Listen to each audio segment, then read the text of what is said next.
प्रेमानंद महाराज जी ने ऐसा क्या सच बोल दिया कि एक युवक फेसबुक पर उनका गला काटने तक की धमकी दे रहा है। जब एक महिला ने महाराज जी से पूछा कि आज के समय में जहां बच्चे अपनी पसंद की शादी कर रहे हैं या फिर माँ बाप की पसंद की शादी करते हैं, दोनों ही परिस्थितियों में परिणाम अच्छे नहीं आ रहे, तो इसमें क्या करना चाहिए।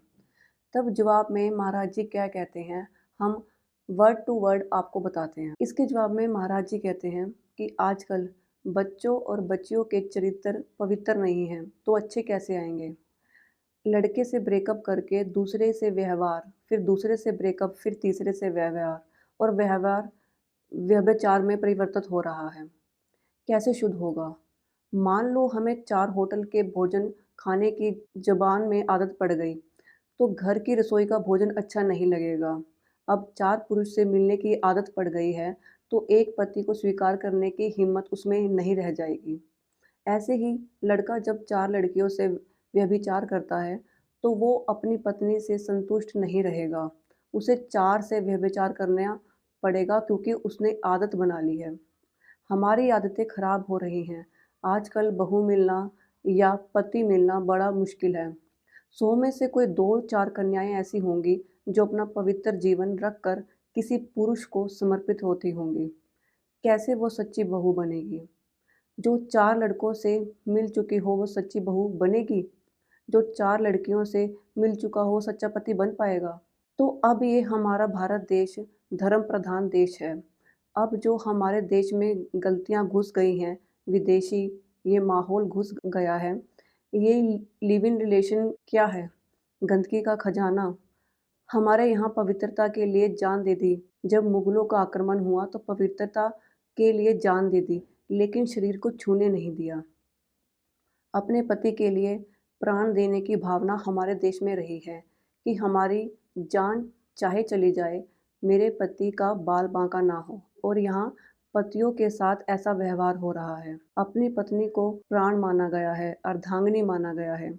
कहाँ हमारे देश की ये भाषाएं गई। ये इसलिए हो रहा है क्योंकि पहले से व्यभिचार हो रहा है। हमारे यहाँ बहुत पवित्र व्यवहार माना गया। ब्याह हुआ, पूरे गांव के देवी देवताओं का पूजन होता था, बुजुर्गों के आशीर्वाद लिए जाते, तब वो गृहस्थ धर्म में जाते थे। आज पहले ही वे विचार किए बैठे हुए हैं, पहले ही गंदे आचरण किए बैठे हैं। क्या जाने उस पवित्र धारा को क्या मानेंगे, पानी ग्रहण को। जिस पति ने पानी ग्रहण कर लिया उसके लिए जीवन समर्पित किया जाता है। हमारा भारत देश है, हमारा विदेश नहीं कि आज इसके साथ, कल उसके साथ, परसों उसके साथ। तो अब सबसे बड़ी समस्या यह है कि बच्चे बच्चियां ही पवित्र नहीं हैं। वो अगर किसी तरह से पवित्र मिल जाए तो भगवान का वरदान समझो। हम कहते हैं चलो जो बच्चापन में गलती हो गई, लेकिन ब्याह होने के बाद तो सुधर जाओ। बड़ा विचित्र समय है। अब महाराज जी की बातों को एक एक करके समझने की कोशिश करते हैं, कितनी सत्य है और कितनी झूठ। महाराज जी ने कहा कि आजकल के बच्चों का चरित्र पवित्र नहीं है। चलिए हम आपको कुछ आंकड़े बताते हैं और उन आंकड़ों से आपको समझ में आ जाएगा कि महाराज किस बारे में बात कर रहे हैं और कितना उनकी बातों में सच है। Indian journal of public health ने अपने सर्वे की रिपोर्ट में, जो कि उन्होंने 526 अनमैरिड एम्प्लॉयज़ के साथ किया था, उसमें बताया है कि 39.6% मेल एंड 26.1% फीमेल ने शादी से पहले ही शारीरिक संबंध बनाए हैं। और इसमें भी पुरुषों ने 12 साल की उम्र से और महिलाओं ने 16 साल की उम्र से संबंध बनाने शुरू किए हैं। अब आपको आउटलुक 2024 की न्यूज़ बताते हैं कि उसमें उन्होंने क्या लिखा है। न्यूज़ के अकॉर्डिंग मद्रास में प्री मैरिटल सेक्स सबसे ज़्यादा होता है। कितना? 60%। दिल्ली 27%, बॉम्बे 31%, कैलकाटा 26%। आउटलुक की न्यूज़ के अकॉर्डिंग 16% लोगों ने एक पर्सन के साथ, 25% लोगों ने 2 से 4 लोगों के साथ, 9% लोगों ने 5 से 8 लोगों के साथ और 13% लोगों ने 9 से ज़्यादा लोगों के साथ संभोग किया है शादी से पहले। ये आउटलुक की न्यूज़ है जो कि 2024 में उन्होंने पब्लिश की थी। तो अब हम आपसे जानना चाहते हैं कि महाराज जी ने ऐसा क्या गलत बोला जो इन स्टैटिस्टिक्स में नहीं आया। आगे सुनिए। National crime record bureau NCRB के डाटा के according young adult suicide cases में 8% केसेस का रीज़न, सुसाइड केसेस का रीज़न लव अफेयर बताया गया है।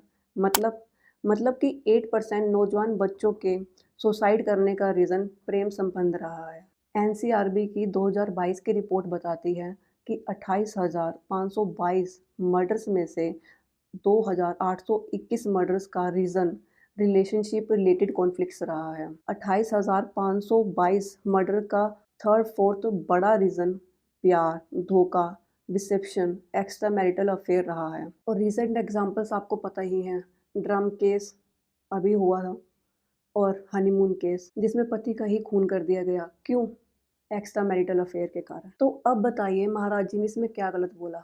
महाराज जी के शब्द क्या थे? जिनके शादी से पहले ही संबंध रहे हों, क्या वो शादी के बाद अपने व्यवहारिक जीवन को अच्छी तरह से निभा पाएंगे?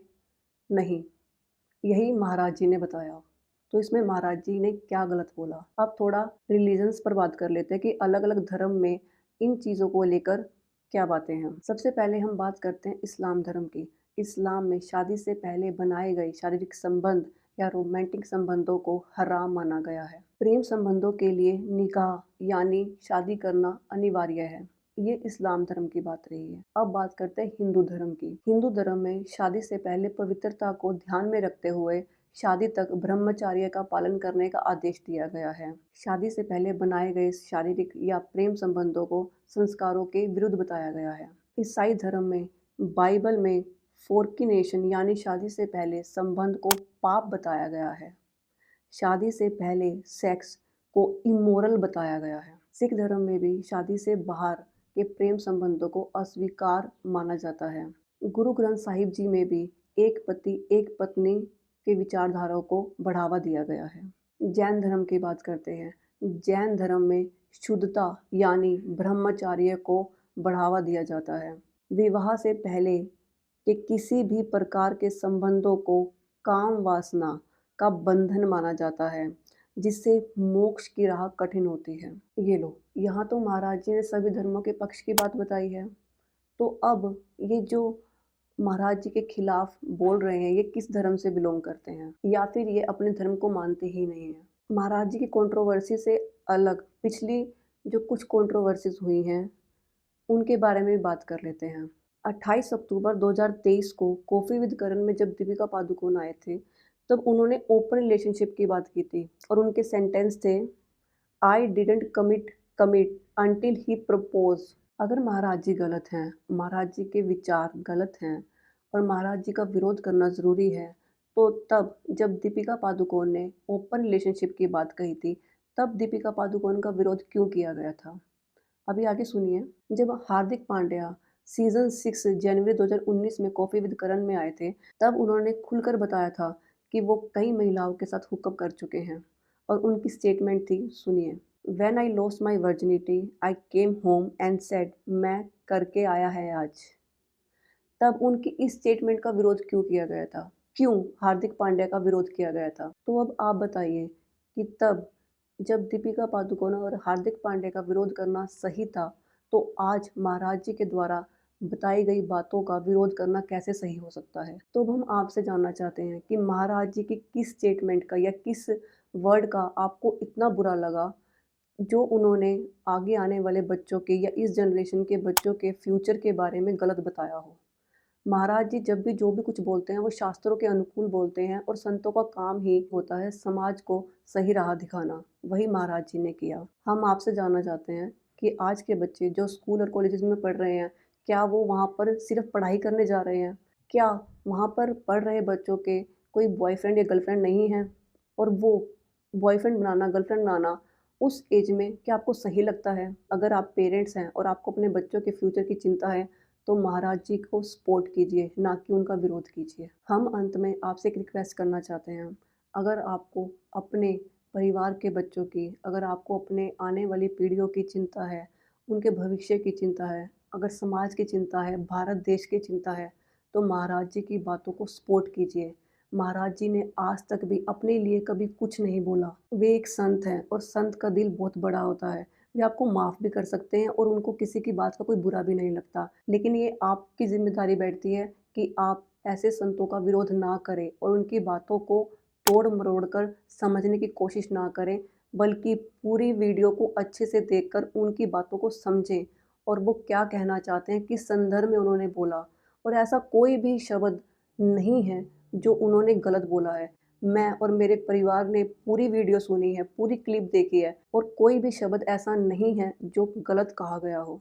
जो कुछ भी कहा गया है वो हमारे लिए बोला गया, हम समाज के लोगों के लिए बोला गया, हमारे बच्चों के लिए बोला गया, हमारी जनरेशन के लिए, आगे आने वाली जनरेशन के लिए बोला गया है।